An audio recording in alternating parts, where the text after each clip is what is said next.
hands together for Gary O'Sullivan. The show is called The Stupid Will Kill Us. You will enjoy it. Gary O'Sullivan.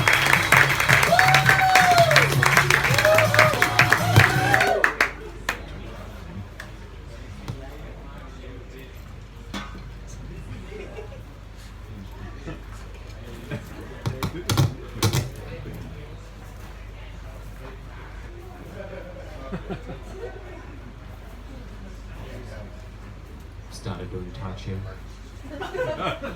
Why? Because I'm a parent. Not create two precious little miracles. Sure, I get fuck all sleep, I'm financially ruined and I've lost my entire sense of self. But apart from that, parenting's just an amazing journey. And who else demands your presence in the smallest room of the house simply to watch them do a shit? Or insists on an open door conversation while you're doing a shit? Kids do. Who else looks by the motto, yeah, I made this huge mess, but be fucked if I'm cleaning it up. Kids do. Who else believes that only 50% of this food on their spoon, their fork, or in their grubby little fingers actually has to make it inside their mouth? The rest of it, who gives a shit? Kids do. So in an effort to better prepare those considering the parenting journey, I've started writing an awareness campaign. This is what I've got. Are you eternally tired, financially crippled and mentally crushed? Are you exhausted, nauseous and depressed all at once? Has it been like this for some time? Could it be cancer, HIV, a raft of mental health disorders? Maybe, but most likely you're a parent with young children. Kids, they don't complete you, they deplete you.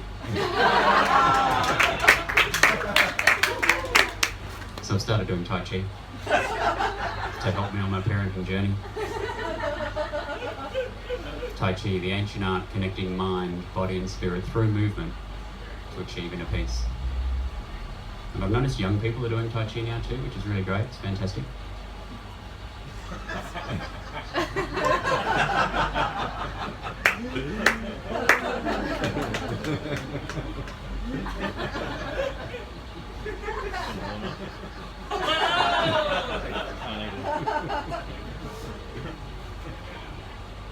Tai Chi, the modern art, connecting millennial device to the phone signal through movement to achieve inner peace.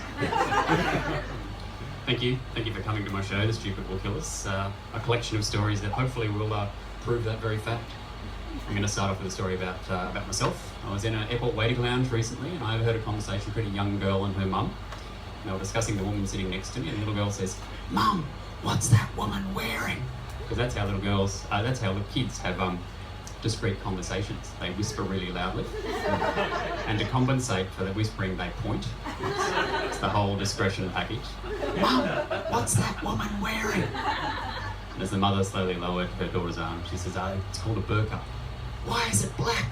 "No, I don't know." "Do you think it's hot?" Yeah, maybe." "Why is she wearing it?" "Because of her religious beliefs." "Is her religion ninja?" As the mother slowly lowered her daughter's arm, she said, "Yeah, well, yes, something like that." And the woman wearing the burqa was laughing, and I thought that was great, because she'd recognised the innocence and the humour in the situation, and I thought it was great too, because I've never seen a ninja laugh before. I didn't know they could. Look, I'm sorry, I'm just going to have to stop the show for a sec. I think that there's something that I can see it on all your faces, and I know what you're all thinking. Where did he get that t-shirt? Because I want one. It's okay, like envy is a perfectly normal human emotion, but I'm really sorry. You can't have this t-shirt. In fact, very, very, very few people can have this t-shirt because not everyone can wear this shade of yellow. If I'm to be brutally honest, there's only one of us here tonight who can do it. And it's this man here. His name's Peter. You're truly blessed, Peter. Thank you for lending me your t-shirt. I love reading people's inspirational quote tattoos. They're quite often in a cursive font, and they say amazing things like believe, trust in yourself, regret nothing, Sadly, life's full of regrets. Quite often, top of people's list is getting a really shit tattoo. Dementia. It's basically brand new adventures all day, every day. I've been watching a lot of TV recently, and as a result, I've seen way too many ads for reality TV shows. Apparently, every episode's unmissable, full of life-changing, earth-shattering events. How will Brett and Diana recover from their catastrophic choice of tapware? What will Estelle do now she's forgotten to put the egg whites in her Szechuan pavlova? Can Blaze really steal a cup of immunity from Courtney during the slug eating challenge? Like big, earth-shattering shit like that. And the more ads I saw, the more I thought about the difference between the haves and the have-nots, you know, because sadly there's millions of people in this world who don't get access to the basic fundamentals of life. Like medicine, sanitation, food, clean drinking water, you know. But worst of all, these people don't get access to reality TV. They will never know that Brett has redefined bathroom tapware and wowed the judges. Whole refugee camps will never know just how hard it's been for Estelle since the pavlova challenge, you know. Like, she may never cook another pavlova again. And worst of all, they will never know that immunity cup or not, blokes called Blaze are a complete fucking idiot. It's about that point where I only go, fuck, I hope there's no blazers in the audience. And part of this TV watching meant that I saw my very first episode of Love Island. Got any Love Island fans in tonight? No, no one ever admits to it, do they? Not at all. Oh, not me! Oh, Will! Excellent. I'm now going to list for you all the reasons why I'm lining up to watch your second episode.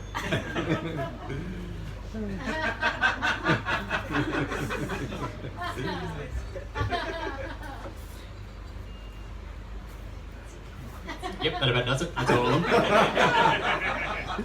Interestingly, that sound accurately describes the combined intellect of every contestant. Sit around a pool in a villa, I'm not sure if you know, like on one side of the pool are all the women, and their names are some version of Shaniqua, and they're highly likely to say something like, I think he really likes me, and my bikini's too small. But the blokes aren't much better, they're on the other side of the pool, and they're all named some version of Zane, or something like that. And they say, yeah, I fucking go to the gym, and I got these fucking sick tattoos. It's very unique, Zane. Well done. Tell me, Zane, what's 6 times 8? Oh, that's not that important, is it? Really? No, not to you, Zane. No, that's right. And I get it, you know, escapism is important. It gives us a break from the things we find really hard in life, like stupid people, you know. But if we engage in escapism, you know, and an hour later we're noticeably dumber, and all we've done is watch TV, then that's not escapism, that's an audio-visual lobotomy. Which I believe is a much better name for Love Island. Yeah. Teaspoons. No, that's not it. I just like seeing people's reactions. It's great. My favourite one so far is an older bloke who sort of like set into the silence. Oh, fuck it, he started doing poetry already. No one's topped that yet. Anyway, like teaspoons, like where do they go? I guarantee they're the first bit of cutlery that goes missing every single time. If you've got a full set, 6 months later you've got 3 teaspoons max. Like, do people eat them by mistake? Like, I've known workplaces where they drill a hole in the teaspoon, attach a chain, and then screw the under end of the chain to the kitchen bench just to keep 1 teaspoon in the communal kitchen. Like, when I got down to 3 teaspoons, I went out to buy some more, and I went to 7 separate op shops, and I couldn't find a single teaspoon. But I do know now the popularity of kitchen cutlery. First and most popular is teaspoons. Next you got dessert spoons, they're clearly the closest teaspoon substitute. Then you got forks, then you got bread and butter knives. There are shitloads of bread and butter knives around. It's almost like every time a teaspoon goes missing, a bread and butter knife clones itself. So I went home from my failed op shopping attempt, you know, and I realised we only had 1 teaspoon left. I reckon my kids must have eaten the other 2. So I took that teaspoon out to the shed and I drilled a hole in it, put a chain on it, screwed it to my kitchen bench, and was not getting away. And at least if someone swallows it, you know, I can just like fish them back in. Hey, that's you. Welcome, come in, grab a seat. Thanks for coming. I realise the word champion gets bandied around a fair bit these days. Every large corporation has a brand champion. Charities seem to have a champion. They've even made it into my work, you know. Someone sent an email out the other day to all of us describing herself as a flexibility champion. And before you ask, it doesn't mean she's doing 6 hours of yoga beside her desk every day. No. She was letting us know how we could achieve a much better work-life balance by working flexible hours. And then she just proceeded to send all of her emails at 4 a.m. And look, I've got a few problems with this. Like, the first thing is that you just can't call yourself a champion. You know, that's the same as giving yourself a nickname, and that shit's so un-Australian that if you did it, you should be mocked mercilessly until the day you die. The other thing is the term champion, it really needs to be reserved for true champions, not for dickheads who send emails at 4 a.m. Like, Farlap is a champion. Don Bradman and Dawn Fraser, they were champions. A child who unprompted brings you a cold beer after a hard day at work is a fucking little champion. Dementia. It's brand new adventures all day, every day. When your name's Gary, people often ask, are you 2 R's or 1 R? And I say, oh look, I'm 2 R's, but I answer to both. The name Gary is not very popular. In fact, there's a number of studies that predict that the name Gary will be extinct very soon, and I can totally understand why, you know, like, it really is the one-hit wonder of names. Like, if the name Gary was a band, its biography would read in the following way. The band Gary burst onto the scene early in the 70s with his unique sound created by his single and double consonant spelling. Here, you be the judge. 1 R, Gary. 2 R's, Gary. Exactly, massive difference. Gary lent himself well to nicknames which pleased the Australian public. His biggest hits were Gaz, Gazza and Gazman. There was the creative Orgasmo and Gazmatron. And the ever-flexible prefixes of Big Gaz, Little Gaz, Tracy's Gaz, etc. But Gary's single biggest asset was his capacity for nasal pronunciation. The likes had not been seen before. Gary? Gary? Gary, where the fuck has that kid got to now? Do you know why you're in the principal's office, Gary? Do you? Any ideas? No? Farting on a fellow student's head during an English exam ring any bells, does it, Gary? No? Over here, Gary. I saved your seat, Gary. I really like Gary. But as quickly as Gary shot to popularity, he collapsed, fell, displaced by new names that somehow have more nasal pronunciation capacity. Yes, this was the age of Shane, Wayne, Darren, Gavin, and Craig. And like a single candle blown out by the winds of change, Gary commenced his inevitable evaporation, which sadly is almost complete. R.I.P. Gary. And to all the Shanes, Waynes, Darrens, Gavins, and Craigs out there, beware. The end is nigh. Death comes to every nasal name. I've recently discovered the gig economy, and look, I'm pretty excited by it, because the gig economy is an online marketplace where you can buy all sorts of services. You know, my favourite website's Fiverr.com, and my favourite section there is mystical services. A real value for money section where you can buy horoscope readings, astrological projections, and forecasts. And my favourite bit, spellcasting. Forget credible services with tangible outcomes. Invest heavily in mystical practices with completely unverifiable outcomes. Yes, you too can buy a spell that'll make you rich or make you famous. Yes, that's right. There's spells that'll get you a dream job. There's even a spell that'll make you irresistible to your ex. There's even a spell that'll protect you from dark magic. Pay between $60 and $200 to a witch or wizard of your choice who will cast a spell, protecting you from dark magic. The financial equivalent of fucking burning money. or as Doubtful 69 said on the chat room on the website, like I said before, spend only as much money on a spell as you're willing to flush down the toilet. But best of all, that's not the best spell on the site. The best spell is the competitively priced $200 spell, which when cast will completely cancel out the effects of all previously cast spells. Like, once I heard that, I thought, that's my show. That's the definition of a show there. If you weren't stupid enough the first time, double down and reprove it again. I travel a lot for work, which means essentially I eat alone a lot. And first I thought that was very sad, you know. There's nothing sadder than saying, table for one, thanks. and then just leading you off to this corner where you just sit there all by yourself. But then I realised you can overhear people's conversations, and that's fucking great. I listen really hard when I hear someone say, "Oh, you know what? I've completely forgiven myself for that incident, you know, and I'm ready to move forward." And quite often it's followed by, you can't hold on to that stuff. It's just toxic. You just got to forget it and move on. And the first thing I think is, well, what the fuck did you do? Because I'm pretty sure someone else has suffered as a result of this incident, and I bet they're not as ready to move forward. They're not as quick to forgive, and I bet they're not as able to move on if they've lost a major asset in their life, like their car or their house, or possibly the use of their legs. You know, it's best described by the conversation I overheard, where went like this: "Well, of course, I've forgiven myself for that incident, but of course my brother Stephen, he hasn't. And he just keeps bringing it up again and again and keeps going on and on about it. If only I'd looked in the rearview mirror, I wouldn't have reversed over him in the driveway, and he wouldn't be in that wheelchair." It just gets so tiring hearing it all the time, And I just say, Stephen, I never look backwards, which hurtfully he says is what's wrong with my driving. I say, Stephen, I'm only looking forwards. I'm moving forwards, and I'm ready to move on. And you're just going to have to do the same. You're just going to have to move on. Or in your case, just roll on, Stephen. Pretty sure Stephen's just going to roll over one day, just like line her up and, "Sorry, didn't see you." Actually, I probably need to clarify here before I go on any further. When I say the stupid, I'm referring to people who have sound mind, completely sound mind, who've had the benefit of a full education, yet completely ignore both of them when making all their decisions. And speaking of the stupid, how about talkback radio?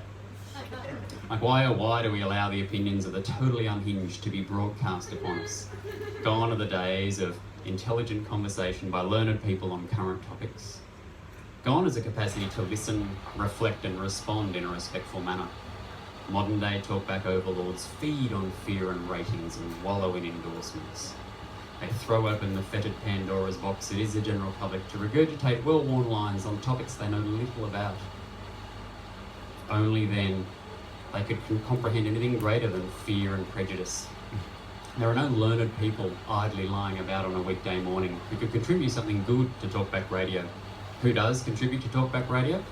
Some of the most ignorant, racist, totally unhinged people to ever own a radio and a telephone. But of course that's just my opinion, and I'll be back right after the traffic.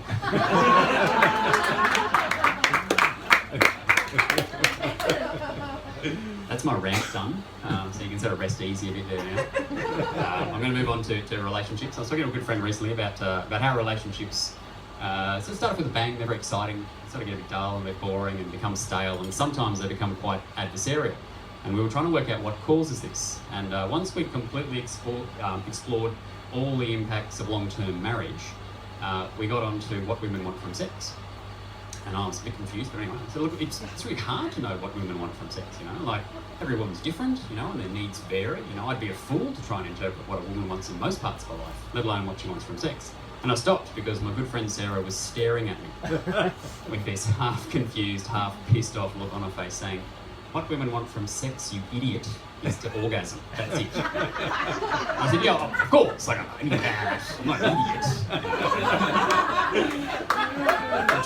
It's achieving orgasm, that's the problem. It's achieving it, Like for men, it's quite simple. To get from A to B is a straight line, and you really only have to do one thing, the orgasm. What is an incredibly short period of time, But for women, it's different. To get from A to B is not a straight line, You set off from A and you head over towards B, and you go up here and down here and around here and over there, back and over here and back again. You head over towards B and you come back again, and you come back up and around, and you kind of get really close to B and you come back and start doing some circles up here. And everyone's really confused about this stage, It's not all the same action and movement, and I don't think there's a man alive who knows what to do at what time. So it's no wonder sort of our success rate's not that good. And sadly what happens then is quite often the woman just ends up going, "Stop, just stop, don't worry, I'll finish the job off myself." I'm still sort of lost, I'm not sure how that affects relationships, turns them stale, but anyway. Expectations in life, not only in relationships, but also as an adult, are one of the things that causes a lot of unhappiness. Expectations are the things that mean that adults have to be in control, they have to remember things, they have to act accordingly. Kids don't. Kids will be able to remember where their fucking shoes are half the time. And adults are forced into doing things because of expectations that they don't want to. Like, for example, superannuation. Who here can tell me what the superannuation's worth now? Or in 10 years? Or in retirement? No, I didn't think so. That's because no one on this earth can explain superannuation. Now, if someone tells you they can, and in fact proves they're an alien. That in fact proves they're an alien. Just like that. It's there. That was them talking to us. Sent to Earth to infiltrate the human race, and superannuation is the first tool they're using. And it's working a treat. And if we get the pressure's on, because if we get it wrong now, every single forward prediction has us as a near homeless 74-year-old eating dog food from a can, working 2 jobs. But look, it's not that bad. By the time 74 kicks in, dementia's not just around the corner. It's all new adventures from there on in. Expectations also limit our language. Like you might find yourself at work saying, Barry from accounts could really contribute more to the work team if he completed all his tasks and in a timely manner. Whereas what you really want to say is Barry from accounts won't contribute anything to any work team because he's quite simply the laziest fuck you've ever come across. And expectations limit our ability to enjoy ourselves or enjoy moments that are funny. You know, like if an adult's walking along and they trip over and bump into something or someone, you know, a kid will enjoy it for what it is. A chance to laugh heartily at someone else's misfortune. But adults don't, no. We convene an emergency meeting of the OH&S committee. We investigate the cause, and we grossly overestimate the chance of future injuries and therefore place an interim ban on walking. And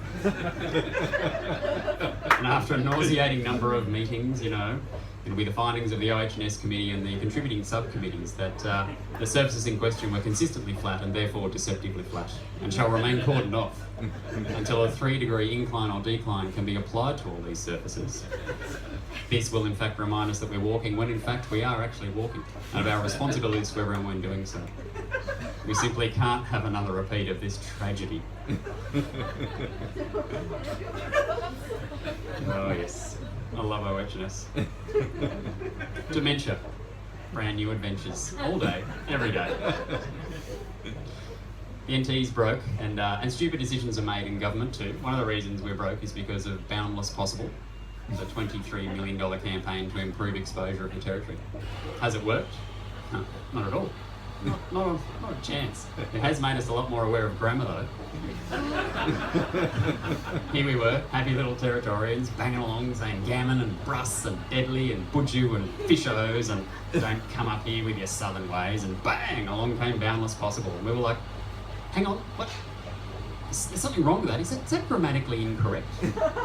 Like I was so troubled by it, I started channeling my high school English teacher, Miss Smythe. My dear boy, have I taught you nothing? Of course it's grammatically incorrect. Boundless and possible are adjectives. An adjective's sole purpose in life is to modify a noun, and there's no noun in that statement, is there? Tell me where the noun is. There's no noun. In addition, young man, boundless and possible together create paired adjectives. And paired adjectives almost always need to be separated by a comma or an and. You continue to disappoint me, young man. Go off and read a Jane Austen novel twice. Comedy and a grammar lesson, you're welcome. Thankfully, not everyone channeled their high school English teacher. Quite a lot of us were heard to say, don't be gammon me, bruss. Paired adjectives aren't deadly. Budjus are deadly. Yeah. Ironically, a parallel campaign's been running the whole time. It's cost the Territory government nothing, and the people who dreamt it up put 2 letters in front of the NT. And they've single-handedly done more for the exposure of the Northern Territory than a $23 million campaign that remains grammatically incorrect. What a cunt. Which is what everyone from NT Treasury says whenever they see those bumper stickers, you know. Just a killer. A mate of mine turned 45 recently, and basically that means he's used up the best half of being 90. It's all joint failure, incontinence and dementia from here on in. But it's not that bad, you know, like at least if he kneed his way and he collapses to the ground and shits himself, and he's not going to remember a thing about it. He got a letter from the health department too, informing him that now that he is 45, he's likely to suffer from a whole lot of new extra health issues like heart disease or kidney dysfunctional, liver failure, you know, and it's just madness. Like every 45-year-old I know already has a number of health issues, you know. They don't need the federal government to tell them that they're likely to have these other ones, including some sort of, I don't know, maybe mental health disorder or something, you know. It's a really shit strategy too, because after receiving the letter, my mate just has become severely depressed. He's drinking way more than he used to, and he's taken up smoking. Healthier Australians sort of down the gurgle. I look after my neighbour's dog now and then, and that causes me a few problems. Firstly, the dog's a Chihuahua, and Chihuahuas are small, and they're overconfident and they're very yappy, which pretty much equals fucking annoying. Chihuahuas aren't necessarily a dog per se, they're more like a painful fact of life, like a hangover, or taxation, or boy bands, you know, things that exist that you really fucking wish didn't, you know. And the other thing that's a problem is when a straight single man walks a Chihuahua on a lead around his suburb, it paints a picture that in my case is inaccurate. I've just seen that bloke from 3 doors down walking a Chihuahua. Who, Gary? I didn't know he was gay. Well, he fucking is now. So I walk this dog Bubbles at night. And I sure as hell don't use its name in public. So in addition to Chihuahuas, there's also some really other terrible, horrible things in our modern day lives, you know. Things that as an advanced society I thought we really would have eradicated by now, just got rid of, you know. Things like owning and operating a leaf blower, which quite simply is a sound that no one should have to endure. It's the sound of another human being failing to comprehend what trees do and how gravity works. Another example is buying quilted toilet paper, sometimes infused with shea butter. Here's the thing, doesn't need to be quilted, nor infused with any type of butter. Why? Because we wipe shit on it, that's why. The other thing is purchasing and sharing the music of boy bands. Like one talentless teenager with salon hair who sings "There's too many, let alone 5. Please don't. And the other thing is sending unsolicited dick pics. Like why? It appears that nowhere in the whole process of pulling down your pants, taking a photo of your dick, reviewing that photo, and then sending it on to someone, has any bloke ever said, I wonder if there's a chance this message might be misinterpreted. And then followed up with, is there a better way I can communicate my intentions? Because sadly I've thought a lot about the why of dick pics, you know, and I can only come up with one answer, and that is that each and every dick pic is a massive cry for help. See, because men have been massively objectifying women for decades, you know, all in the desperate hope that you'll do it back to us. But you haven't, have you? You've produced a few fireman calendars, that's about it. It's not enough, we want more than that. So there's a few brave men amongst us who've taken the mantle and thought, we need to show you women exactly how to do it. And voila, the dick pic was born. But sadly, even this heavy-handed approach has failed too, because as far as a straight woman's concerned, a dick has one job and one job only. And having a picture of it is useless. It's not like having a picture of a hammer when you really want to bang in some nails. Having a picture of a drill when you really want to drill some holes, you know. A woman gets a picture of a dick and she just ends up telling some bloke to fuck off. I watched my son play basketball the other week, and look, don't worry, this isn't going to turn into a my son's amazing at sport bit, because when it comes to sport, he's not very good. he lacks that real sort of killer instinct required, you know, when going for the ball. You know, if his opponent so much as snarls, he's just like, yep, you have the ball, I'll just defend, you know. And he gets that from me, you know, like whenever I played soccer or AFL or basketball, my opponents were always fucking animals, you know, like grunting and spitting, knees and fists and elbows going everywhere. Like their sole purpose in life was to get the ball and hurt me in the process, you know. And occasionally when the ball was in dispute, they'd say something brilliant like, get fucked, cunt. There's normally about this stage where I just go, Yeah, you have the ball. Clearly you want it more than me, you know. It's apparent you've given up your entire education for moments like these. And who am I to crush your hopes and dreams, you know? And I'm surprised my son plays sport at all, you know, like he's far happier rereading the entire Harry Potter series. And his first sport, AFL, indicated that he was not very good. Because he spent the first 2 games, all by himself, miles away from the play, chasing some imaginary object.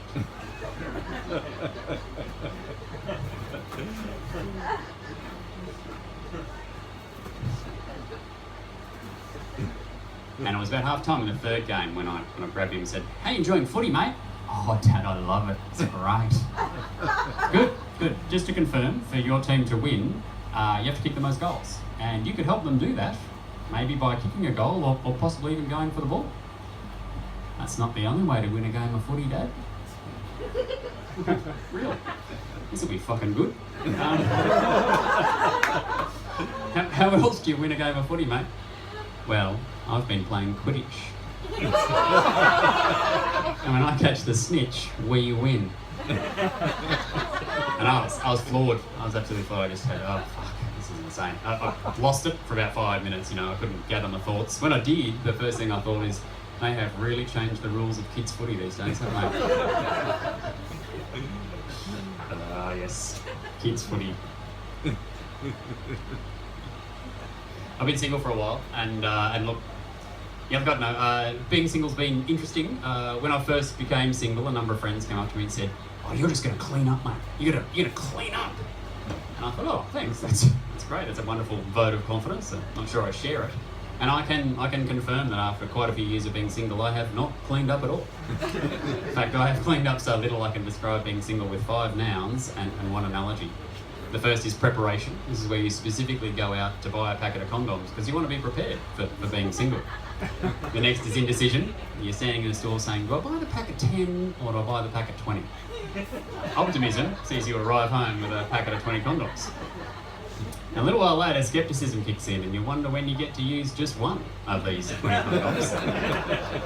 Until finally, pessimism takes you back to the store where you bought them saying, I disagree. An unopened packet deserves a full refund.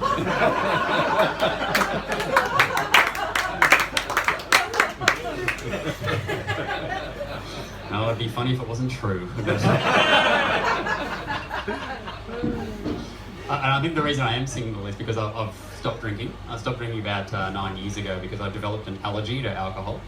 The result is after one drink, I get like a 2-week headache. Yeah, it's pretty nasty. I thought, when I first realised this, I thought, you know what? I'm just going to treat this the Australian way. I'm going to drink my way through it. Funnily enough, it didn't work. So I thought, well, it must be diet. So I tried them all. I went gluten-free, dairy-free, egg-free, sugar-free, soy-free, taste-free. I went vegan, paleo, zero carb, partial fasting. Funnily enough, none of those worked either. But I did manage to create thousands of tasteless, spirit-crushing meals.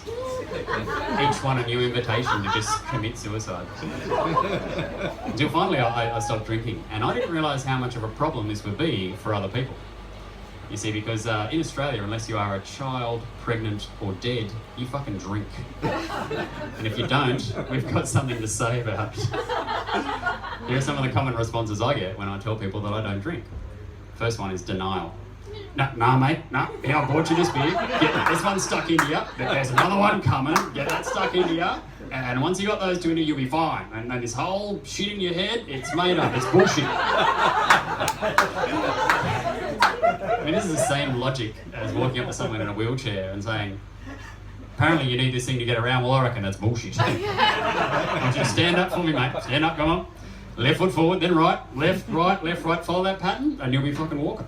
And this whole severe spinal injury you're banging on about, mate, it's bullshit. It's all in your head. The next is the non-verbal state of shock.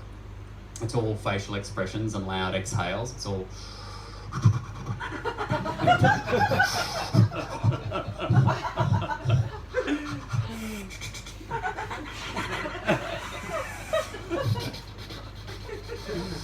And this goes on for quite a while, and then they just fuck right off, you know.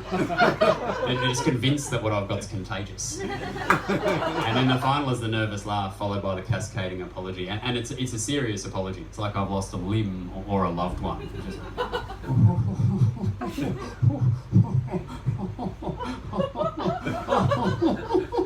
fuck, mate, I'm so sorry. I am so sorry. Oh, I cannot believe that. Fucking what? That's the worst, mate. One drink, what?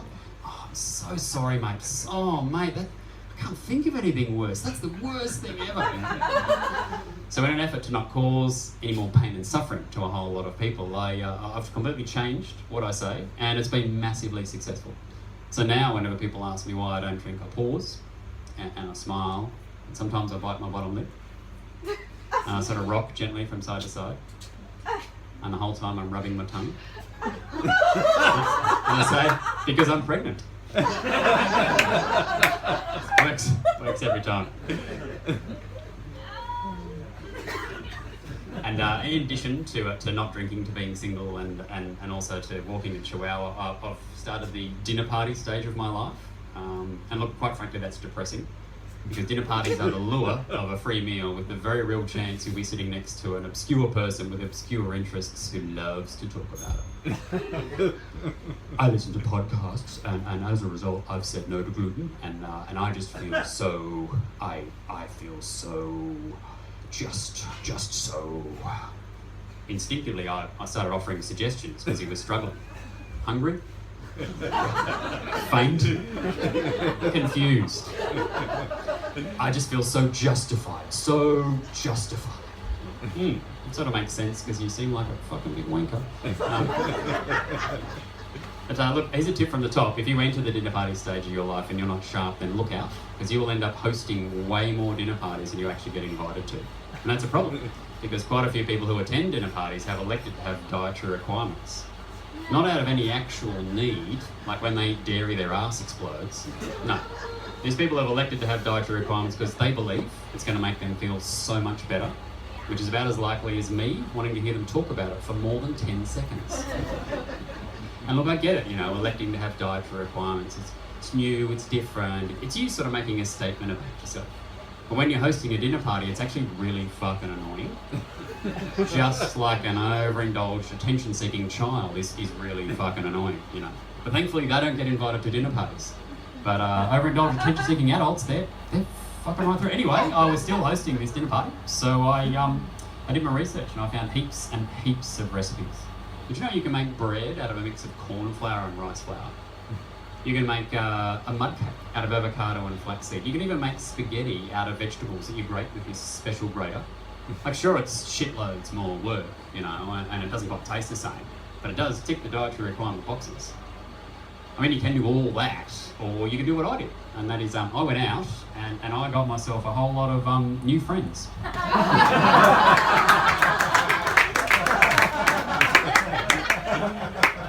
And it's a good thing I did. Because medical science has actually since proven that when you elect to have dietary requirements, your body actually slightly changes. And from that point on, it completely rejects and repels all forms of friendship.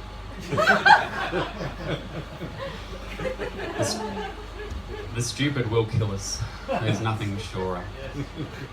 Just consider their raw decision-making power combined with their sheer numbers. The human race doesn't stand a chance, said the homeless man wearing 3 jackets sitting beside me on the bus. And I just went, that is way too heavy for a number 4 bus on a Saturday afternoon. Like, I was on my way to Cairns to do some shopping, but now I'm completely confused about life and on a bus. But look, it's okay, like, Darwin buses do produce some very confusing situations so often that I've actually written them a new slogan. They haven't taken it up yet, but it's Darwin bus. We'll get you there with you wondering what the fuck just happened.